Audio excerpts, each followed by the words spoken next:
Seder talk as we now prepare ourselves for the Seder at the conclusion of this week. Hello and welcome. This is Rabbi Pearl from Chabad of Mineola.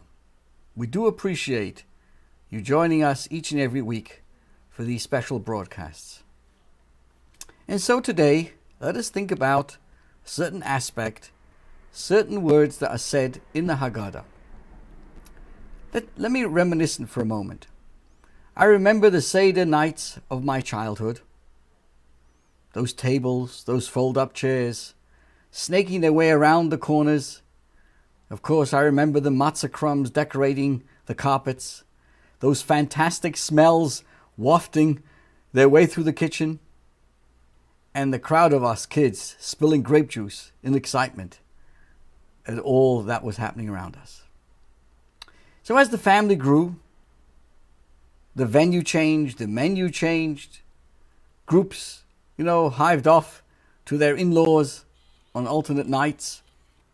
And every year there were always some cousins, whether interstate or overseas. However, with all the changes, there was always one constant. And that was at the head of the table, the focus of all of our attention and resplendent in his long white kittel, sat my grandfather and my father, the Zayda and the Tata. In my mind, I still hear my Zayda's melodic voice chanting the tunes the Zayda used to lead the Seder every year, and all the family would sing along to the familiar tunes. He'd pause in the same places, insert insightful commentary to the text, and repeat cherished sayings of his father. Even now, years after he has passed away, and after nearly many years of sitting at other Seders, in my mind I still hear his melodic voice chanting the tunes of my childhood. But there was one particular prayer, one particular piece, that I always enjoyed for its soulfulness and simplicity of tune. The Haggadah quotes a line from the book of Exodus in Shemais and expands upon it. The words are, God says, I will pass through the land of Egypt. I will smite every firstborn.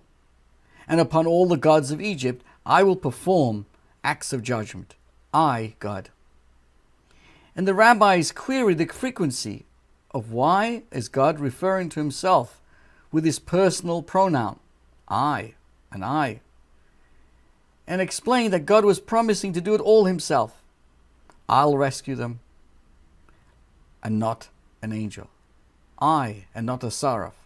I, not a messenger. I'll do it all myself. My Zayda would sing this refrain, this song, in his own imitable way, emphasizing the point and the counterpoint of the text. And the whole family would join in harmony.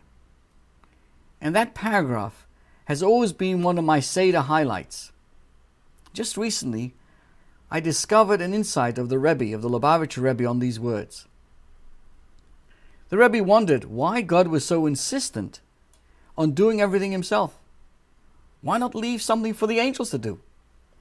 There is no shame in delegating, so why go to such pains to point out that God acted alone?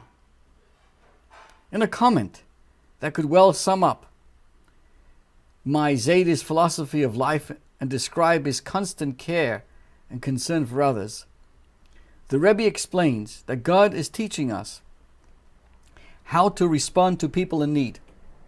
Occasionally we meet people who need our help. It is our responsibility to reach out to them in response. It might be uncomfortable or taxing, yet we must be ready to sacrifice personal comfort in our own life to be able to save a fellow. Going down to Egypt means descending from our position of comfort and ease into the ugly morass of pitfalls and personal danger, Nothing is too great a sacrifice. The Almighty God, He did it Himself, without waiting for angels or agents to play their part. It would be so easy to relax and leave the heavy lifting for others. Sure, I'd play my part, offer my effort to the joint task force. But surely saving the world should be a joint effort. And I am content with a bit part, just part of the glory. No one would fault me if I waited for others to join in before I stepped in myself. But that's not the lesson we learn from God. He did it all Himself, without waiting for angels or agents to play their part. When you see something waiting for salvation, don't hang back as part of the crowd, but commit yourself totally to the relief efforts. People in trouble don't have the time or the luxury to wait while you quibble over the command structure. They're waiting for you to rescue them from evil. If we see a problem, it's our job to fix it. If we're made aware of evil, we must go out and fight. Their cause is our cause. Their needs are our responsibility. We dare not wait for others to shoulder the burden, but gracefully and gratefully accept our mission to save the world and build a future. There's another fascinating insight I'd like to share with you from the Haggadah. Remember those words? All who are hungry, come and eat. The question is, I'm always puzzled by the beginning of the Haggadah, where we declare those words. We say, whoever is hungry, come and eat. All who are needy, come and celebrate Pesach. Being that it is said while we're sitting at the dinner table, the only people hearing it are those who are already there. What is the point of making such a grand invitation when we truly, when those who really need us, they can't hear it? So what's the meaning of this in the beginning of the Seder? Whoever wants to come in and eat. The answer, my friends, the invitation is not intended for the outsiders. The outsiders can't hear it. We're actually inviting ourselves and the people around us to really become present at the Seder. While we may be sitting at the table, our minds can be miles away. But then we may miss out on the most profound spiritual journey, which is the Seder.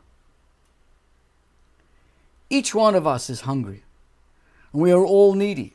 We have a soul that hungers for nourishment and inspiration. And we all feel a profound need for our inner self to be freely expressed. Our soul yearns to love, to give, to contribute to the world, and to connect to God. But our soul is sometimes trapped, surrounded by obstacles to its being free. Scars from the past can cripple us. Fears that prevent us from opening up our hearts. Bad habits that waste our time and divert our energy. There may be toxic relationships that we become dependent on. Negative attitudes that darken our vision. It could even be egotism, complacency that stunts our growth. In another way of putting it, we are stuck in our own inner Egypt, with those internal slave masters holding us back from becoming who we are supposed to be.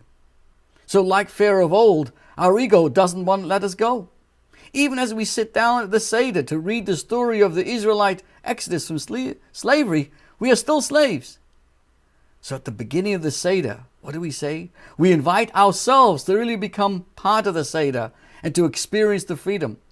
Don't let yourself be enslaved by our own Egypt any longer.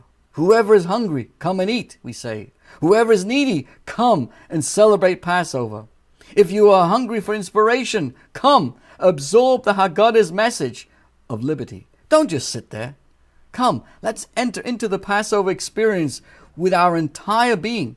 Let's read the story of the Exodus, taste the matzah, the food of faith, drink in the wine of freedom. So the Seder night is more than just a commemoration of the miracles of the past. It's really a personal experience, the exodus of our soul. The same spiritual energies that brought about the miracles long ago are reawakened. Freedom is in the air. On Passover long ago, we left Egypt. This Passover, we can free ourselves from our own slavery. We can rush through the Haggadah to get to the main course. Then our souls remain trapped. Rather, let's take our time allowing the eternal story of freedom to sink in and become part of us. So, dear friends, on the night of Passover, let yourself go. Let ourselves go. Let's free our soul and experience the Seder like never before. This is your host, Rabbi Pearl, thanking you so much for joining us. Have a very happy and kosher Passover.